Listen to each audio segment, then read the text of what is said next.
Yo, what's up mga guys? Good morning. Good morning, magandang araw, tsaka mayong buntag sa tanan. Yan.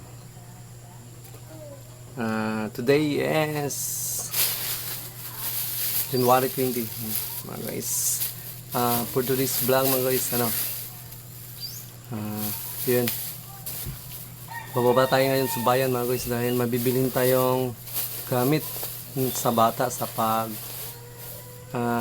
drawing yata dahil kasali kasi si Shilo sa competition sa school yun, sa competition sa school, tapos nagpapabili sa atin ng pastel, yung pang color, tapos bond paper kasi daw sila ngayon sa school sasanay sa pagdodrawing. And then may idadaan tayong isang skirt. Skirt. May nagpatay kasi sa atin dito mga guys ng skirt. Yan, share ko lang. Tapos tagal na kasi nito. Mga isang buwan na siguro itong mahigit nandito. Tapos yung nagpatay hindi kinuha dahil wala daw siyang pera pang tubos ng skirt. Doon. Kaya yun, ilang beses ko na yung sinabihan nga kunin na yung skirt, tapos yun hindi pa rin niya kinuha gawa ng wala daw siyang pera dahil yun, mahirap nan daw, walang trabaho, wala daw siyang trabaho, tapos single parents. Yun. Ang plano ko mga guys, na lang, kasi uniform to sa anak niya sa pag-aaral. Pinatay sa atin dito uniform to sa high school, tapos hindi niya kinuha. Yan.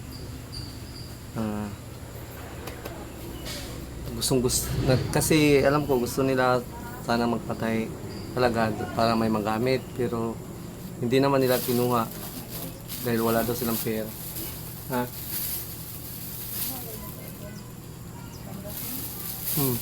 Wala tayong pera. So hindi naman niya talaga ito kukunin mga guys dahil matagal na to.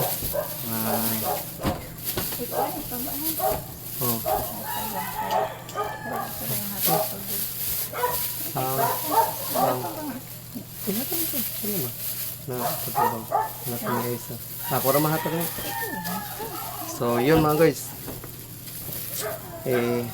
bibigay na lang natin to mga guys dahil sayang din naman to para magamit din sa anak niya.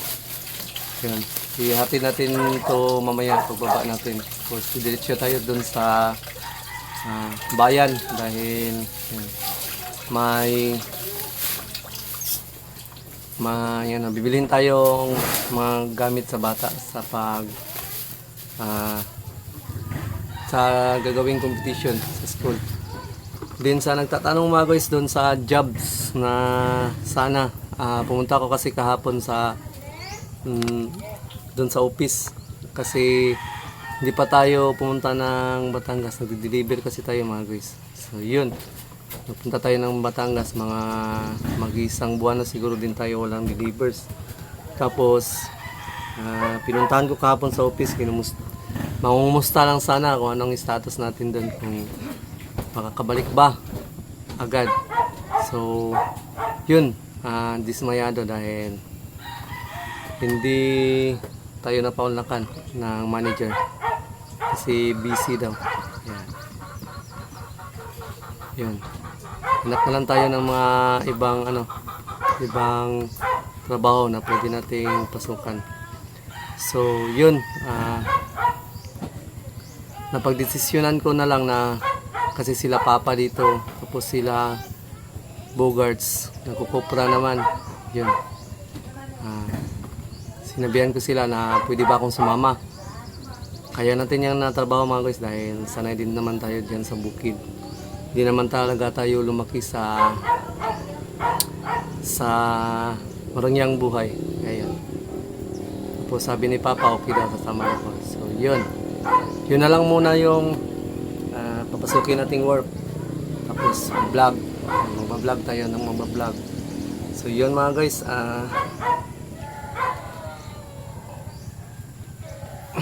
Sige. Huwag na lang nating ipilit yung ano. Hindi ko na lang ipipilit doon sa office namin kung makakablik ba o hindi. Marami din naman kasi kaming riders doon. Tapos, yun. Kunti din naman kasi yung volume ng parcel ngayon. Ayan. Tayo na lang maghanap at mag-isip ng paraan kung paano tayo mabuhay. Sige mga guys, update ko kayo mamaya. Ayan. Bababa tayo sa bayan. So, yun. Shot. So, sap. Yan. Papunta na tayong baba mga guys. Dadaan muna natin yung tinahin nating skirt sa yan. Bibigay na lang natin to sa may-ari mga guys dahil nakakaawa naman, wala kasi daw silang pang tubos sa pinatay nila. So bigay na lang natin to dahil hindi ko naman kasi to pwedeng hindi bigay dahil pinatahin nila ito mga guys. Ayan. Sama natin ngayon si Tanying na naman. Si Tanying. Tsaka si Mrs. Kasi yan si Tanying. Pag bababa tayo, yan. Talagang sasama yan. Iiyak yan, iiyak. Pag gabi nga, hindi yan matutulog kung alam niyang nasa labas pa ako. Yan yun. Napamahal kasi sa papa yung bata na yan dahil hindi yan napawalay sa papa kahit kailan. Ay, ala diri isang motor. Yan. Pababa na tayo. Naiwan. Shot. So, naiwan. So yun mga guys. Dinaanan na lang muna natin tong bahay na mayari ng skirt. Yan. Dahil ibibigay na lang natin to sa kanila mga guys kahit hindi na nila bayaran dahil yan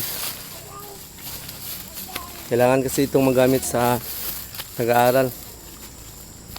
Kawawa naman yung bata kung hindi nakapag suot ng uniform. Kaya yun, matagal na kasi ito sa amin nakatingka, mga nagdadalawang buwan na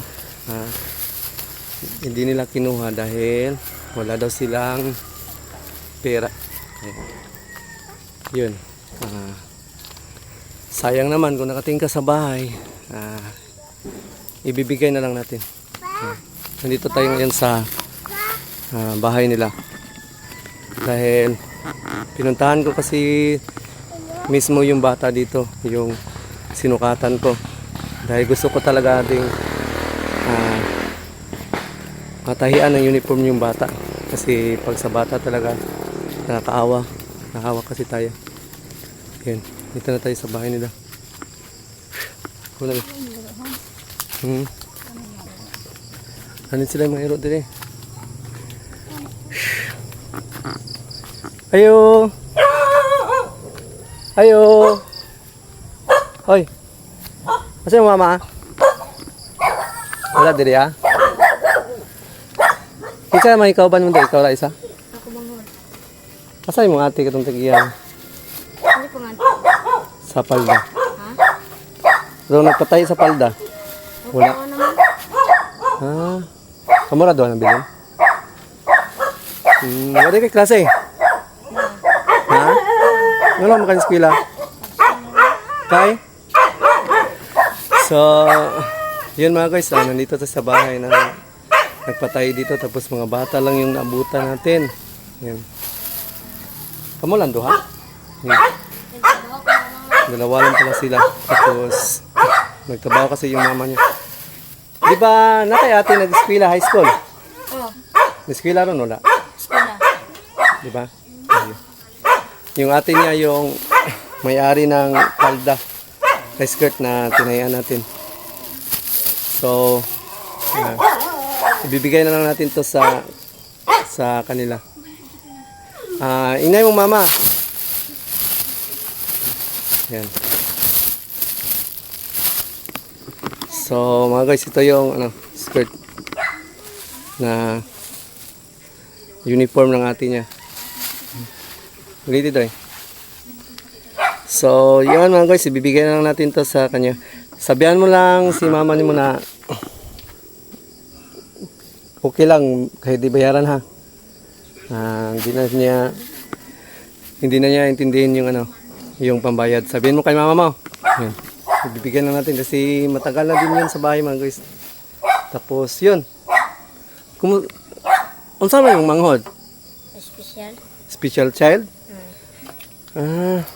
Ikaw lang nagbantay. Oo. Kuya ba? Imong mama? Trabaho. Trabaho. Whole day. Trabaho ang mama niya mga guys. Tapos whole day. Tapos yun, mga 2 bata lang na iwan sa bahay. Special child pa yung isa. Manghod din mo na. Kinamanghuran ninyo? Kawawa naman mga guys. Mga guys. Special child pala. Wala din mo yung papa. Ha? Mataglaran man. Pero nag-auli mo papa diri ah. Wala akong uli. Ano man? Wala. Sa ibaw lang. Hindi alam kung bakit na daw hindi umuwi. Pero wala sila naghiwalay sa iyong mama. Wala na. Ay, wala na. Kaya pala. Ate ni mo, na eskwela? Eskwela pa. Sabi kasi ng mama niya, hindi na lang daw niya kukunin yung skirt kasi hindi na daw magagamit. Pero tinanong ko yung kapatid niya, nag-aaral pa pala. So yun. Pinuntahan ko dito. Bigyan mo na sa ate yan. Oh. Ibigay na lang sa ate mo ha. Tapos sabihin mo sa mama mo na kahit di na bayaran. Babae na yung isan? Hindi. Naka na ba? Ha? Asya na nagbantay. Wala din na siya short. Nagbantay? Asya na nagbantay? Hmm. Ikaw lang maiwan dito dong? Ikaw lang maiwan dyan sa kapatid mo? Siya lang isa. Pag may nag-aral ka ba? Nag-aral ka? Pero absent lang daw siya. Wala namang, oo ngayon may pasok pa. Nag-aaral siya mga guys. Pag Tapos, may pasok ang mama mo, absent ka. Kawawa naman. So yun mga guys, kawawa naman mga guys. Nasasakripisyo yung pag-aaral ng bata para lang bantayan yung kapatid niya. Sige lang mga guys. Baka yun. Babalik tayo dito. Gusto talaga natin di magdala na kahit ano. Pero walang-wala kasi tayo. Sige lang. Baka may mga mga mabubuting loob dyan. Baka pwede nating matulungan kahit konti. Kawawa naman kasi yung pamilya. 8 years old na. Grade 2 na yata. Pero walay sakit. Anay? Pero walay sakit. Wala na siya sakit. Kailang Unsa yung sakit? May sakit din pala sa heart. May operahan. Yung operahan ha? Wa pa. Wala pa, operahan pa. Kano sa man operahan?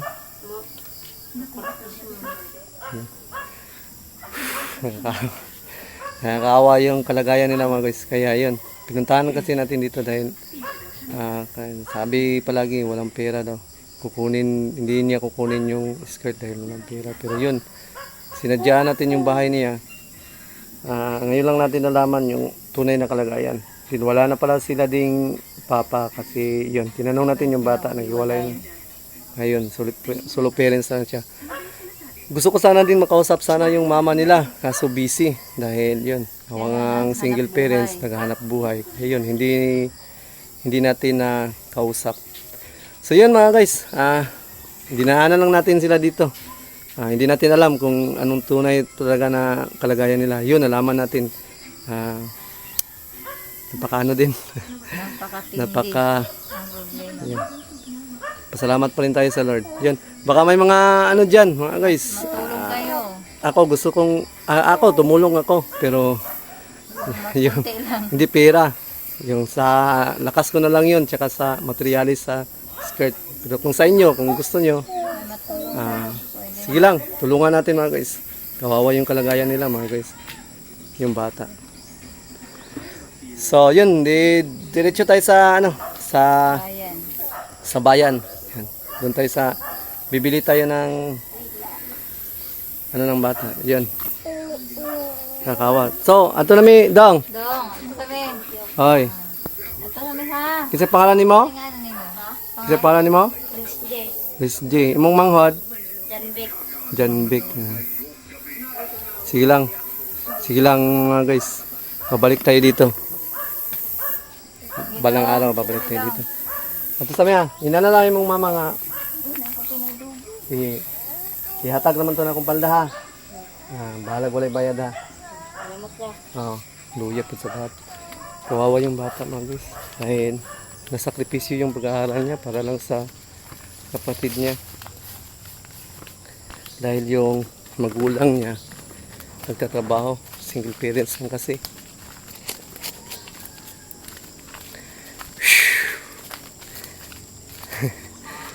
Talaga. Talaga yung buhay natin mga guys, hindi natin alam. Kaya, yun. Baka may mga mabuting loob dyan. Baka pwede nating matulungan. Kawawa yung bata kasi mga guys dahil tayo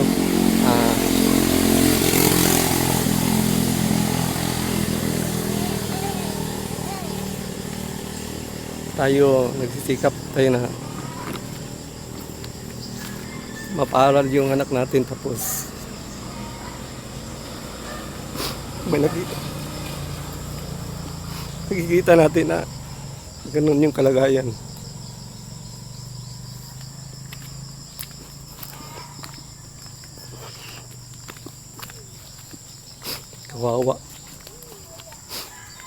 Kawawa yung bata. Hindi nag-aral dahil lang walang maiwan tapos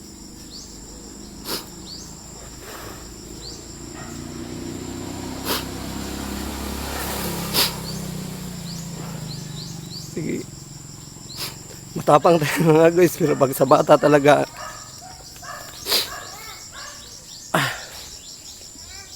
nakakahawa talaga. Gusto kasi talaga nating makapag-aral ng mga bata. Kaya naisip ko yung kalagayan nila. Kung sana kumpleto lang yung pamilya nila. Yan. Sige mga guys, nagiging emotional na naman tayo mga guys. Ganito na itong vlog na to mga guys. So, yun. Salamat. Salamat pa rin tayo kay Lord dahil sa kalagayan natin ito, kumpleto pa rin kami at yun, napapag-aaral pa rin natin yung mga bata. May mga bata pa, may ibang bata kasi na napaka hirap ng kalagayan, lalo na sa pag-aaral. Sana lang kung marami lang tayo ng mga resources. Tulungan natin lahat sana mga bata na ganun. So yan. Hanggang dito lang itong vlog na ito mga guys. Yan. Shot.